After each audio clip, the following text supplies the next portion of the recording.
Hello बच्चों, कैसे हैं आप सब। हम लोग पढ़ रहे हैं अभी संख्या पद्धति नंबर सिस्टम। और नंबर सिस्टम का हमने पिछली क्लास में हमने लास्ट टॉपिक पढ़ा था पूर्णांक संख्याएं।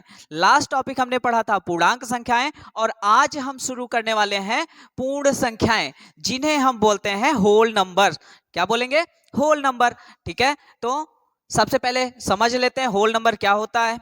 ठीक है, तो नंबर सिस्टम का हमने पहला टॉपिक पढ़ा था प्राकृतिक संख्याएं। और उस प्राकृतिक संख्या यानी नेचुरल नंबर, उसमें नेचुरल का मतलब, प्राकृतिक का मतलब जैसा हम लोग बचपन से पढ़ते आए हैं, जैसा बुक में लिखा होता है, यानी गिनती लिखी होती है 1 से यानी 1 से। तो यानी प्राकृतिक संख्याएं जो 1 से लिखी होती हैं अनंत तक।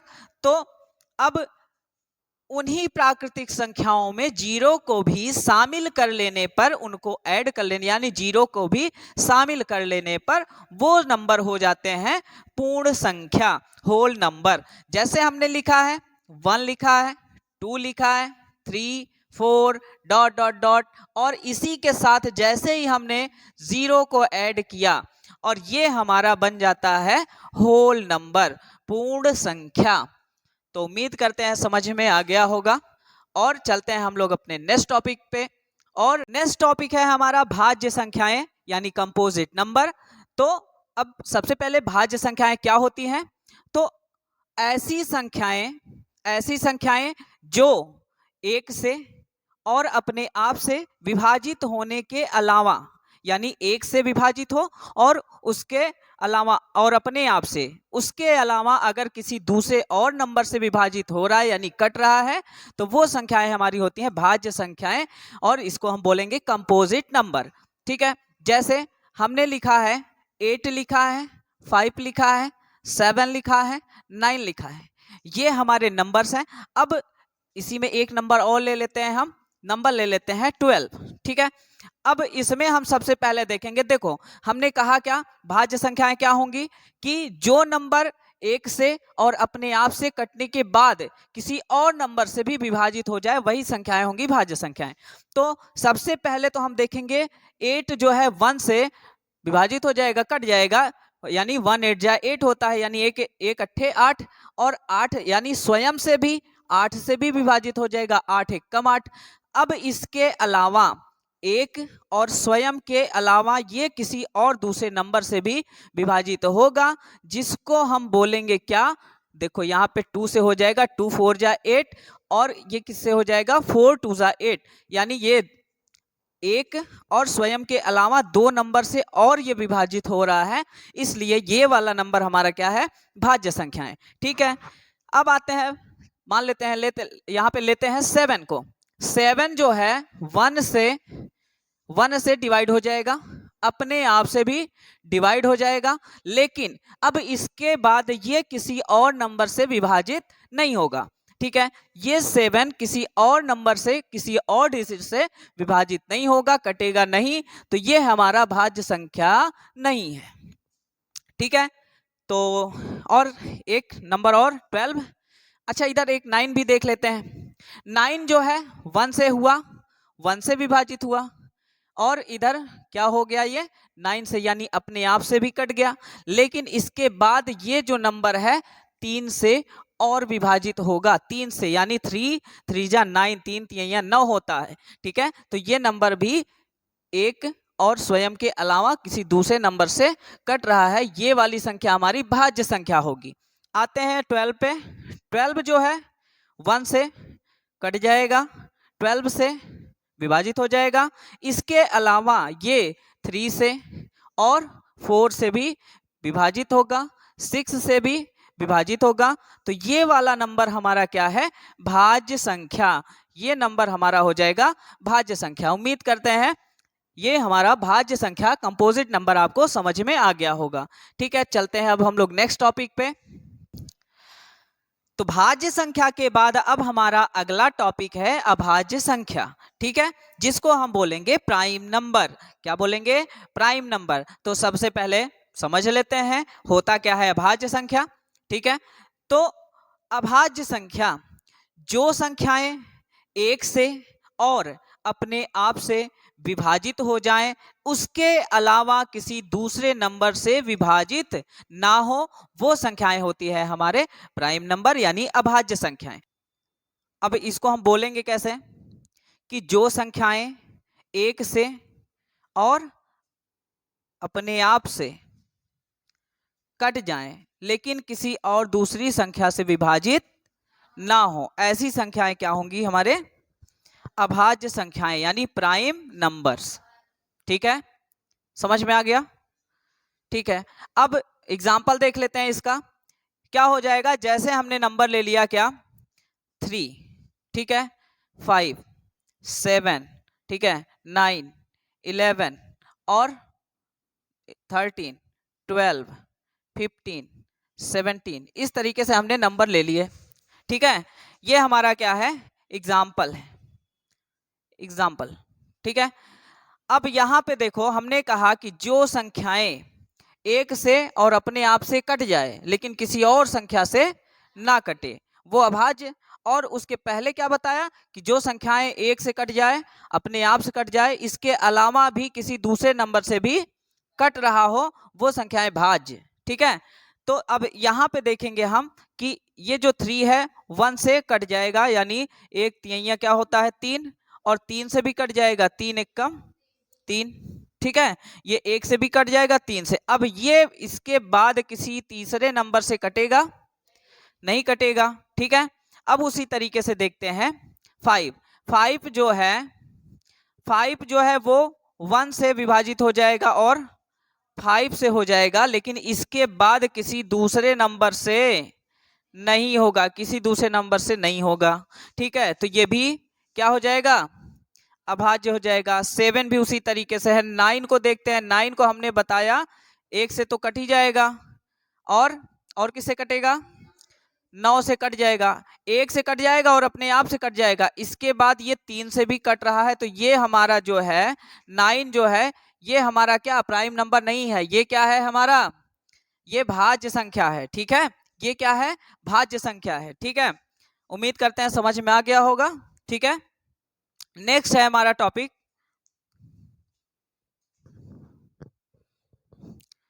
तो नेक्स्ट टॉपिक है हमारा सह अभाज्य संख्याएं।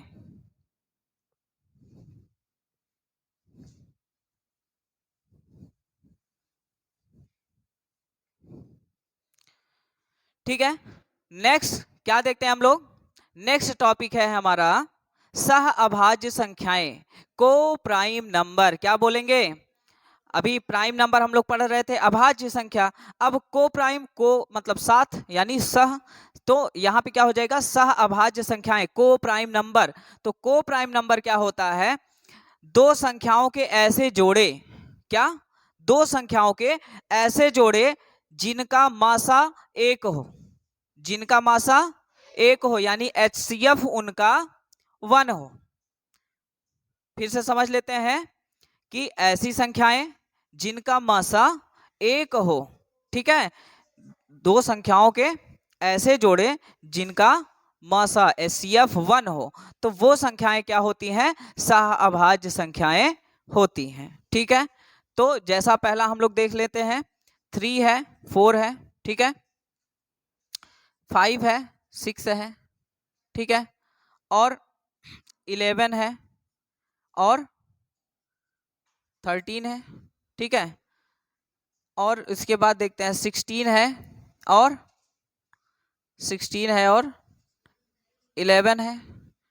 ठीक है, अब हम देखेंगे देखो 3 और 4 इन दोनों का HCF, ठीक है, इन दोनों का 3 और 4 का HCF क्या होता है 1 और 5 और 6 का HCF 1, तो ये क्या है को प्राइम नंबर है, ये भी क्या है को प्राइम नंबर है। अब देखो इसमें जरूरी नहीं है कि दोनों नंबर क्या हो हमारे प्राइम नंबर हो, दोनों संख्याएं अभाज्य हो ऐसा जरूरी नहीं है। अब जैसे यहाँ पे 16 है, ये अभाज्य संख्या है कि भाज्य संख्या, ये भाज्य संख्या है यानी 16 भी है और इधर एक अभाज्य संख्या भी है। ठीक है, और इन दोनों का जो HCF आता है वो क्या आता है 1 आता है, तो ये दोनों आपस में क्या है, ये आपस में क्या है को प्राइम नंबर है। क्या है को प्राइम नंबर यानी सह अभाज्य संख्याएं हैं। और इधर 11 और 13 को देखें, ये भी अभाज्य संख्या है, ये भी अगर अभाज्य संख्याएं हैं तो इसका क्या मासा क्या आता है 1। अब एक चीज यहीं पे समझ लीजिए, बाकी डिटेल में हम लोग समझेंगे जब हम एलसीएम और एचसीएफ का टॉपिक चलेगा तब हम लोग समझ लेंगे। लेकिन उसके पहले अभी हम लोग केवल इतना समझ लेते हैं कि अगर जो भी संख्याओं के जोड़े दिए गए हैं, जैसे 8, 5 और 6 इस तरीके का दे दिया गया है आपके पास नंबर, और पूछ लिया इसका मासा क्या होता है, तो जो भी संख्याओं के जोड़े दिए गए हैं, जो भी संख्याओं के जोड़े दिए गए हैं, अगर उसमें कोई एक अगर अभाज्य संख्या आ गई तो वो पूरा उसका मासा हम क्या बता देंगे, क्या होता है 1 होता है। अब देखो 8 जो है ये हमारी क्या है, भाज्य संख्या है। 6 क्या है, भाज्य है। 5 क्या है, अभाज्य है। यानी इन संख्याओं के जोड़ों में एक जो है अभाज्य संख्या आ गई, इसकी वजह से इसका पूरे का मासा क्या आएगा अब 1। ये रूल हमें याद रखना है, लेकिन बाकी डिटेल में हम लोग पढ़ेंगे कब, जब हम एलसीएम और एचसीएफ का टॉपिक शुरू करेंगे, ठीक है।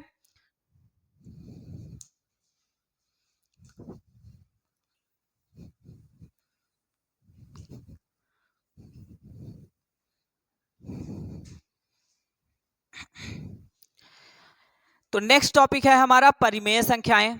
नेक्स्ट टॉपिक क्या है हमारा, परिमेय संख्याएं। परिमेय संख्याएं क्या होती हैं, ऐसी संख्याएं जिन्हें हम P अपॉन Q, यानी जिनको हम बटे में लिखते हैं, किसमें, बटे में। जो भी संख्याएं बटे में लिखी जाती हैं वो क्या होती हैं, परिमेय संख्याएं, ठीक है। जैसे हमने क्या कहा, किस रूप में हो बताओ, P अपॉन Q के रूप में हो। जो भी नंबर P अपॉन Q यानी बटे में जो भी संख्या लिखी होगी वो हमारा क्या होगा, परिमेय संख्या होगी, ठीक है। अब यहाँ पे जैसे मैंने लिख दिया 2 अपॉन 5, ये क्या है, परिमेय संख्या है। 8 अपॉन 4 क्या है, परिमेय संख्या है, बटे में है। और यहां से अगर हम कैंसल भी करते हैं, 4 1 जा 4 हो जाएगा और 4 2 जा 8, यानी 4 दूना 8 हो जाएगा। यहाँ पे हो क्या जाएगा 2 अपॉन 1। अब यहाँ पे भी अपॉन में 1 तो है, ठीक है। इस वजह से ये है क्या, परिमेय संख्या। अगर मैंने लिख दिया 7, अब ये क्या है, 7 लिख दिया तो क्या है, परिमेय है या अपरिमेय, अपरिमेय है। कैसे, अपॉन में इसके हम क्या लिख सकते हैं 1, नहीं लिख सकते हैं क्या, तो ये क्या है, परिमेय संख्या की अपरिमेय, परिमेय संख्या है। हमने कहा जो भी संख्याएं P अपॉन Q के रूप में होती हैं वो सारी क्या होती हैं, परिमेय संख्याएं होती हैं। उम्मीद करते हैं समझ में आ गया होगा। परिमेय संख्याओं में ही एक चीज हम लोग और समझ लेते हैं। समझना क्या है कि P अपॉन Q के रूप में तो होना चाहिए ना, किस रूप में होना चाहिए, P अपॉन Q के रूप में होना चाहिए। ये हमारा रूल है क्या, कि P अपॉन Q के रूप में होगा तो परिमेय संख्याएं। लेकिन हमारा Q इज इक्वल टू 0 नहीं होना चाहिए, यानी Q जो है वो 0 नहीं होना चाहिए, 0 नहीं होना चाहिए, 0 नहीं होना चाहिए, ठीक है। P अपॉन Q के रूप में तो होगा, लेकिन Q के बराबर 0 नहीं होना चाहिए। ये है हमारा परिमेय संख्या नहीं होगी अगर Q बराबर 0 हो गया तो। जैसे अगर मैंने लिख दिया 7 अपॉन 0, ये परिमेय संख्या है, नहीं है, ठीक है।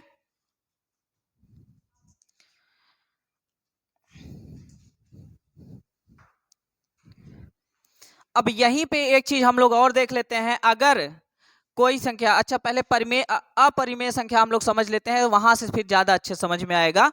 अपरिमेय संख्याएं क्या होती हैं, जो P अपॉन Q के रूप में ना लिखी हो। ऐसे भी समझ सकते हैं जिन्हें हम अंडर रूट के अंदर, रूट के अंदर रखते हैं। ऐसी संख्याएं जिनको हम रूट के अंदर रखें और उनका गुणनखंड ना हो, ठीक है। जैसे अगर हमने रख दिया यहाँ पे अंडर रूट 8, अंडर रूट 8, तो यहाँ पे अंडर रूट के यहाँ बीच में क्या होता है, कुछ नहीं लिखा है तो 2। अगर यहाँ बीच में कुछ नहीं लिखा है तो 2 होता है। ये हो गया हमारा रूट, और यहाँ पे कुछ नहीं लिखा है तो होता है क्या है यहाँ पे 2, और हमने अंदर लिख दिया क्या 8। अगर 8 लिख दिया इसका मतलब ये है कि यहाँ कुछ नहीं लिखा था, मतलब 2, यानी 2 यहाँ पे है, इसका मतलब इसका जो फैक्टर बनेगा, जो गुणनखंड बनेगा वो क्या होगा, 2 दूना 4 दूना 8। और यहाँ पे कुछ नहीं, मतलब 2, मतलब 2 का जोड़ा बनेगा। देखो 2 का ही जोड़ा बना और ये एक क्या आ जाएगा, ये जोड़ा बन के एक बाहर आ जाएगा, यानी सबसे बाहर लिख देंगे। और यहाँ पे कुछ नहीं लिखा होता, मतलब 2 अब लिखेंगे नहीं, और यहाँ अंदर अभी बचा क्या, 2। तो ये संख्या हमारी क्या होगी, अपरिमेय संख्या। ठीक है, ये संख्याएं क्या होंगी, अपरिमेय संख्याएं, यानी रूट के अंदर जो भी संख्याएं लिखी जाएंगी और जिनका परफेक्ट गुणनखंड नहीं होगा, परफेक्ट गुणनखंड ना होगा, वो क्या हो जाएगा हमारा अपरिमेय संख्या। अब इसी में अगर परफेक्ट गुणनखंड हो गया, जैसे मैंने लिख दिया 16 और यहाँ पे कुछ नहीं लिखा है, मतलब 2 का जोड़ा बनेगा। देखो 16 को हम लिखेंगे क्या,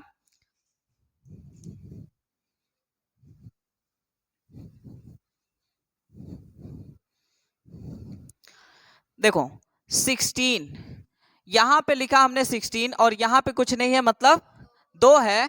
और 16 का हम करेंगे क्या, फैक्टर, यानी फैक्टर करेंगे 2 दूना 4 दूना 8 दूना 16। और यहाँ पे 2 है तो 2 का हम पेयर बनाएंगे। देखो एक पेयर निकल के ये बाहर आ गया, एक पेयर निकल के ये बाहर आ गया, अब अंदर कुछ बचा नहीं, यानी एक पेयर ये निकला, एक पेयर ये है और एक पेयर 2 का ही ये है, यानी ये हो जाएगा 4 और 4 को बटे में 1 लिख सकते हैं। ये हमारा क्या है, परिमेय संख्या है। ठीक है, समझ में आ गया है, ठीक है।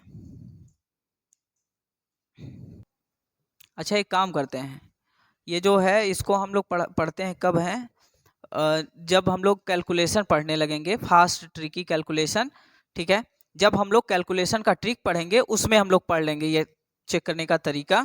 ठीक है, और उसमें स्क्वायर वगैरह भी कैसे होते हैं वो सारे टॉपिक हम लोग कवर करेंगे। तो आज के लिए बस इतना सा ही, और नोट्स बनाते रहो ना। नोट्स हमने कहा है आप क्या करेंगे, पुश करेंगे, वीडियो को पुश करिएगा और वहाँ से जो भी है हेडिंग बाय हेडिंग उसको नोट्स आप लोग बनाते रहिएगा। ठीक है, ठीक है।